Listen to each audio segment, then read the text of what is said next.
जय हिंद। सुरेंद्र विद्या education channel में आप सभी को स्वागत करता हूं। आज हम कॉम्पिटिटिव मैथ RS अग्रवाल बहुभुज यानी पॉलीगन का सेकेंड पार्ट पढ़ेंगे। फर्स्ट पार्ट में हम लोग क्वेश्चन नंबर 1 से 12 तक पढ़े, जिसमें बाह्य कोण और अंतः कोण निकालने के लिए सीखे, उसमें भुजा की संख्या भी निकालने सीखे। आज हम पढ़ेंगे विकर्ण की संख्या कैसे निकालते हैं और विकर्ण दिया हुआ रहे तो भुजा की संख्या कैसे निकालते हैं। इससे पहले अंतः कोण और बाह्य कोण का 3 सवाल है, उनको हम पहले करते हैं, उसके बाद विकर्ण की संख्या ज्ञात करने के लिए सीखेंगे। आइए देखते हैं 13 नंबर।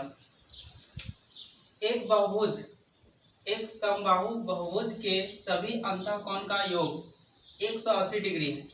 इस बहुभुज की भुजा की संख्या कितना होगी। यानी इसमें बहुभुज दिया हुआ है लेकिन भुजा की संख्या दिया हुआ नहीं है, केवल अंतः कोण का योग दिया हुआ है।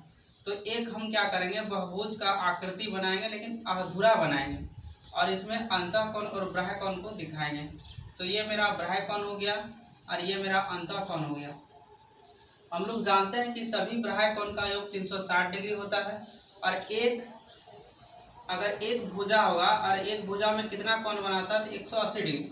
तो यदि अंतः कोण का मान दिया हुआ है 1080 और बाह्य कोण का मान 360 डिग्री होता है और यदि हम 180 से यदि भाग कर देते हैं तो यहाँ पे मेरा भुजा की संख्या निकल जाता है। ये हो गया भुजा की संख्या। कैसे किए कि एक भुजा में कितना डिग्री का कोण बनता है तो 180 डिग्री का कोण बनता है। टोटल अंतः कोण का मान दिया हुआ है 1080 और टोटल बाह्य कोण का मान कितना होता है 360 डिग्री होता है। तो क्या करेंगे 180 से भाग कर देंगे, टोटल भुजा की संख्या निकल जाएगा। तो यहाँ पे करते हैं क्या होगा 10 8 और 6 14 3 1 4 1 बटा 180, इसको काट देते हैं तो यहाँ पे 9 निकल जाएगा और टोटल भुजा की संख्या कितना निकला 9 निकला। आइए देखते हैं 14 नंबर में लिखा हुआ है दो समबाहु बहुभुजाओं की संख्या का अनुपात 1:2 है तथा इसके अंतः कोण का मान 2:3 है। इस बहुभुज के भुजा की संख्या कितनी होगी। ऑप्शन इस तरह से दिया हुआ था, हम ऑप्शन भी इसमें लिख दिए हैं, 4 8 इस तरह से दिया हुआ है। आइए देखते हैं यहाँ पे दो समबाहु बहुभुज, हम लोग दो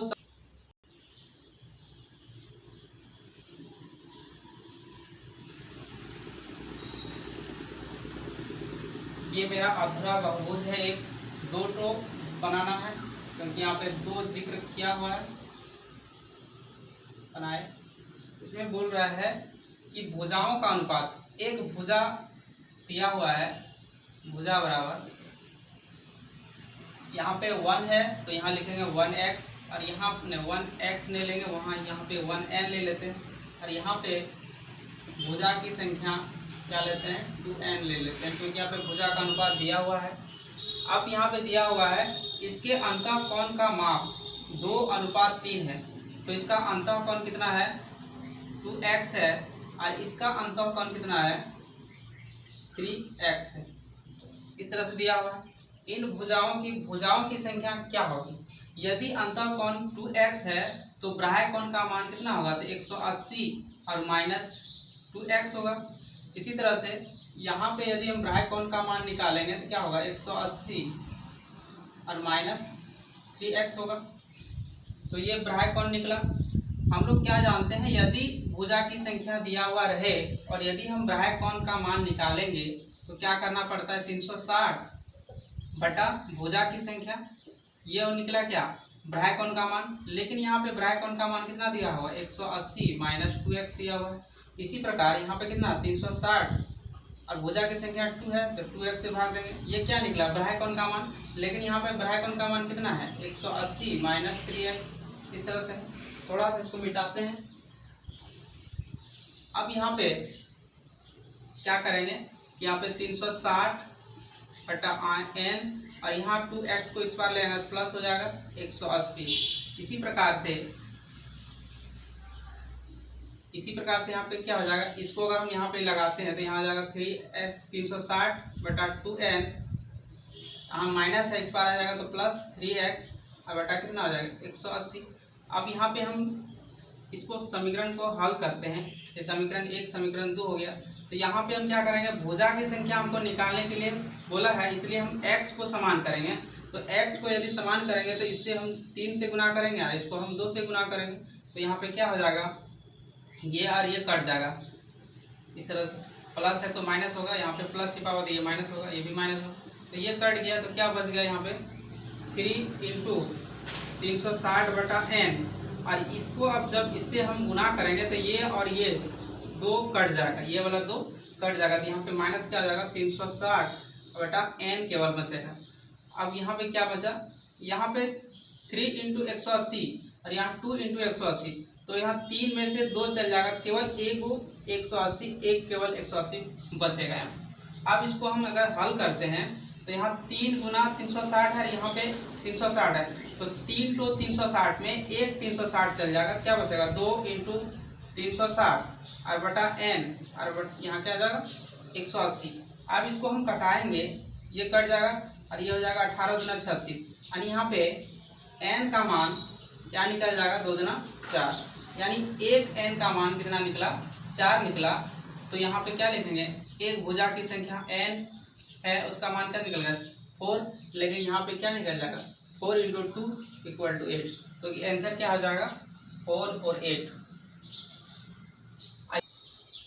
15 नंबर में लिखा हुआ है, किसी समबाहु बहुभुज का प्रत्येक अंतःकोण एक समबाहु अष्टभुज, षष्ठभुज लिखा हुआ है, षष्ठभुज के प्रत्येक अंतःकोण का 9/8 हो तो इसमें भुजा की संख्या ज्ञात करें।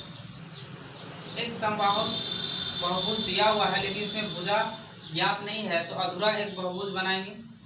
लेकिन एक दिया हुआ है कि कितना बहुभुज है, इसमें लिखा है षष्ठभुज, यानी 6 भुजा का एक बहुभुज दिया हुआ है।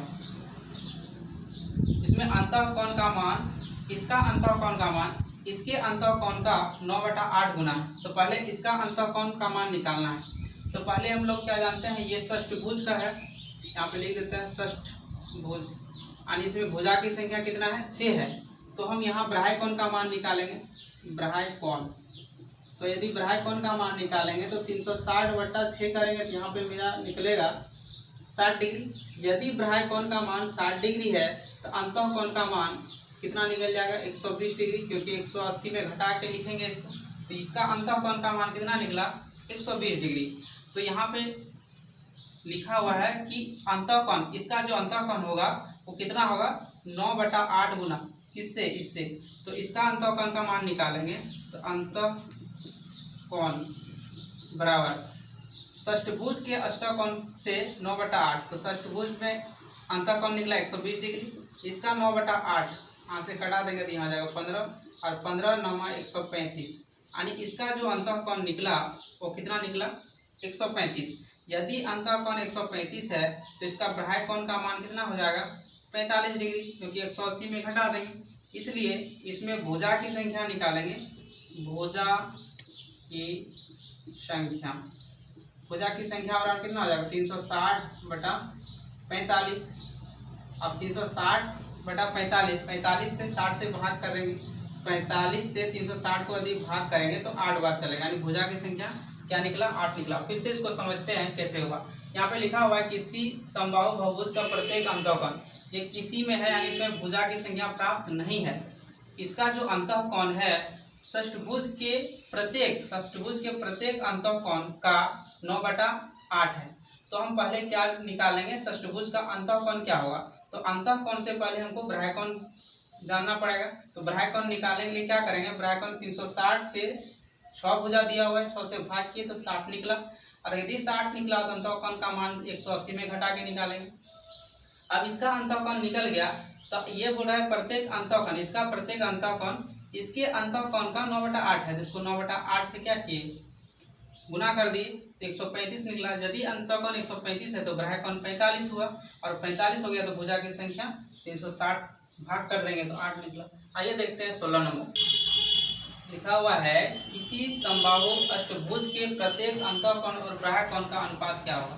पहले हम एक अधूरा बहुभुज बनाते हैं और इसमें बाह्य कोण दिखाते हैं, अंतःकोण दिखाते हैं। इसमें से यदि हम बाह्य कोण निकालेंगे, बाह्य कोण, तो यदि बाह्य कोण निकालेंगे तो यहाँ अष्टभुज लिखा हुआ है, भुजा की संख्या 8, तो 360 को 8 से हमको क्या करना है, भाग करना है। तो 800 के 32 बचा 8 पंजे 40। यदि यहाँ पे बाह्य कोण का मान 45 डिग्री है तो अंतःकोण का मान कितना होगा, तो 180 में 45 चल जाएगा तो कितना हो जाएगा 135 डिग्री। यानी अंतःकोण कितना निकला 135 डिग्री, अब बाह्य कोण क्या नाम निकला 45 डिग्री। अब यहाँ पे अनुपात में पूछा है अंतःकोण तथा बाह्य कोण, तो इसको क्या करेंगे, भाग करेंगे। 15 तिया 45, 15 9 135, यानी यहाँ पे निकला 9 और यहाँ 3 निकला। अब यहाँ 3 को कटाएंगे तो यहाँ 1 और यहाँ 3 हो जाएगा। तो अनुपात क्या निकला, बाह्य कोण और अंतःकोण का अनुपात कितना निकला, 3:1। तो इस तरह से 16 नंबर हो गया। आइए लिखते हैं 17 नंबर। 17 नंबर में लिखा हुआ है एक षष्ठभुज के कितने विकर्ण होते हैं। हम पहले अब विकर्ण के बारे में थोड़ा सा चर्चा करेंगे, उसके बाद इस सवाल को हम बताते हैं। आइए देखते हैं विकर्ण के बारे में। देखते हैं विकर्ण।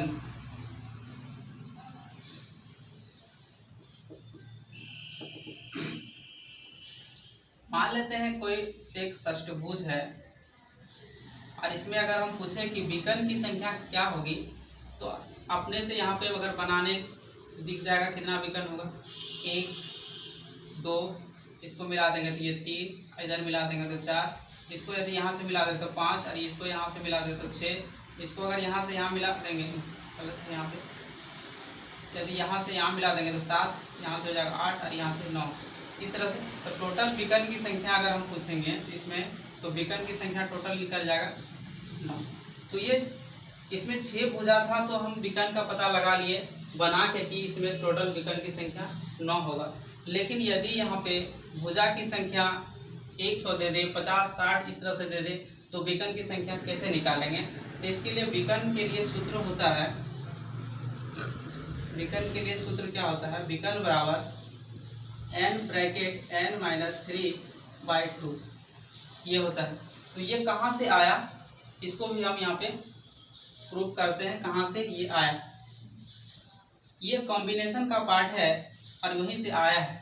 मान लेते हैं यहाँ पे ये 2 बिंदु से कितनी रेखा खींची जा सकती है, तो आपका आंसर होगा 1, क्योंकि यहाँ से इसको मिलाएंगे तो 1 रेखा बनेगा। इसी तरह से यदि हम यहाँ पे 6 बिंदु है और 6 बिंदु को यदि हम मिलाएंगे तो ये सब 6 रेखा बन गया, लेकिन इससे विकर्ण नहीं बना। तो विकर्ण कैसे बनता है, इसके बिंदु के शीर्ष से मिलाने पर बनता है। तो यहाँ पे हम देखते हैं कितना विकर्ण बनेगा। तो इसमें क्या होता है कि 6 बिंदु है, 6 बिंदु है तो रेखा कितना बनेगा, एक बिंदु से 2 रेखा बनता है। एक बिंदु है, एक बिंदु से कितना, 1 2, 2 बिंदु से 1 रेखा, तो 6 यहाँ पे बिंदु है। तो रेखा की संख्या अगर निकालेंगे तो यहाँ पे क्या होगा 6 और C2 हो जाएगा।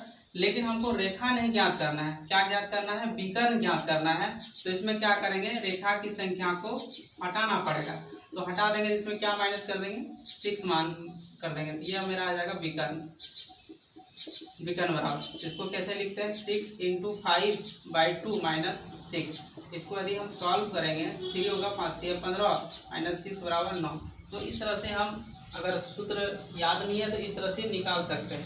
लेकिन ये सूत्र आया कहाँ से, तो यहाँ से आया। मान लेते हैं यहाँ पे 6 के जगह n रहे, तो यहाँ क्या हो जाएगा, 6 की जगह n, यहाँ तो होगा n C2 और माइनस क्या करना होगा, n को करना होगा।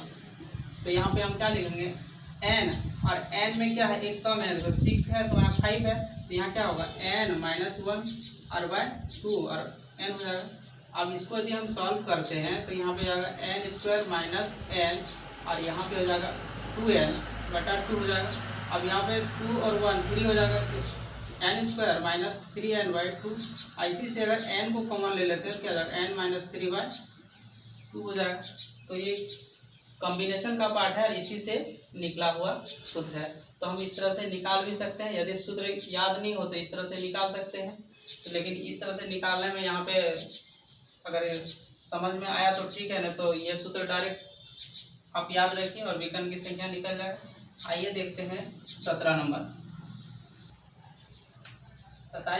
17 नंबर क्वेश्चन में लिखा हुआ है एक षष्ठभुज में कितने विकर्ण होते हैं। तो यहाँ पे विकर्ण का फॉर्मूला यहाँ पे लगाएंगे, लेकिन यहाँ पे भुजा की संख्या कितना लिखा हुआ है, 6 लिखा हुआ है। तो यहाँ पे लिखेंगे विकर्ण बराबर भुजा की संख्या 6, तो n का मान 6 होगा और 6 में 3 चल जाएगा, तो यहाँ 3/2। यहाँ पे अगर कट जाएगा 3 3 9, यानी विकर्ण की संख्या कितना निकल गया, 6 निकल गया। सिर्फ 18 नंबर में लिखा है डेका के कितने विकर्ण। डेका का अर्थ हो गया 10, यहाँ विकर्ण की संख्या बराबर तो 10 हो जाएगा, 10 में 3 चल जाएगा तो बच जाएगा 7 और बटा 2, तो यहाँ पे अगर कट जाएगा तो 5, तो यहाँ पे जाएगा 7 बचे 35, और विकर्ण की संख्या कितना निकल गया, 35 निकला। 19 नंबर में दिख रहा है कि एक बहुभुज के 27 विकर्ण है, इसके भुजा की संख्या क्या होगा। और इसमें विकर्ण की संख्या दिया हुआ है, तो विकर्ण की संख्या दिया हुआ क्या अंत है, n ब्रैकेट n-3/2 बराबर विकर्ण की संख्या। तो विकर्ण की संख्या यहाँ पे 27 दिया है, तो यहाँ पे 27 लिखेंगे। अब क्या करना है, इससे इसको गुना कर देना है, तो यहाँ जाएगा, यहाँ हो जाएगा n ब्रैकेट n-3 बटा कितना हो जाएगा, 54 हो जाएगा। अब 54 को ऐसे दो फैक्टर में तोड़ेंगे कि अंतर कितना होना चाहिए, 3 का होना चाहिए। तो इसको हम अगर फैक्टर में तोड़ते हैं तो यहाँ पे 6 और 9 में टूटेगा, इसको नीचे लिखते हैं। यहाँ पे 6 9 और 6 में टूटेगा इस तरह से, और फिर 6 और 9 यदि हम यहाँ पे 6 मान रखते हैं तो यहाँ पे घटेगा नहीं, यहाँ पे 9 करना होगा पहले, 9 और 6। यदि यहाँ पे 9 रखते हैं तो यहाँ जाएगा 9 ब्रैकेट 9-3, तो यहाँ जाएगा 9 इंटू 6 इक्वल टू क्या आ जाएगा, 54, यानी n का मान कितना आ गया, यहाँ पे 9 आ गया। इसलिए भुजा की संख्या क्या आ जाएगा, इसलिए भुजा की संख्या बराबर 9 हो गया। इसी तरह से अगर भुजा दिया रहे तो विकर्ण की संख्या निकालेंगे। यहाँ पे लिखा हुआ 20 नंबर में लिखा हुआ एक पंचभुज के कोण का अनुपात इस तरह दिया हुआ है, तो सबसे छोटी कोण का मान क्या होगा। एक पंचभुज दिया हुआ है, तो हम क्या करेंगे, पंचभुज पूरा नहीं बनाना है, अगर बनाइएगा तो बनाइए इस तरह से। तो यहाँ पे पहले क्या निकालेंगे, अंतः कोण निकालते हैं, उसके बाद निकलेगा कि सबसे छोटा कोण कौन सा। तो अंतः कोण निकालने से पहले बाह्य कोण का मान निकालना है। तो बाह्य कोण का मान निकालने के लिए क्या करेंगे, बाह्य कोण बराबर 360 और 5 से भाग करना है। तो यहाँ पे जैसे ही 5 से भाग करेंगे तो 7 × 5 = 35, 5 × 10, ये 72 डिग्री निकला। तो एक बाह्य कोण 72 डिग्री का है, तो एक अंतः कोण कितना हो जाएगा, 108 डिग्री का। यदि एक अंतः कोण 108 डिग्री का है तो टोटल कुल अंतः कोण का मान क्या आ जाएगा, कुल अंतः कोण का माप। तो क्या करेंगे, 108 × 5 कर देंगे, कुल अंतः कोण का माप दिया है। लेकिन अनुपात में यहाँ पे इस तरह से दिया हुआ है, तो आप बोला कि सबसे छोटा का मान क्या होगा, तो सबसे छोटी, इसलिए सबसे छोटी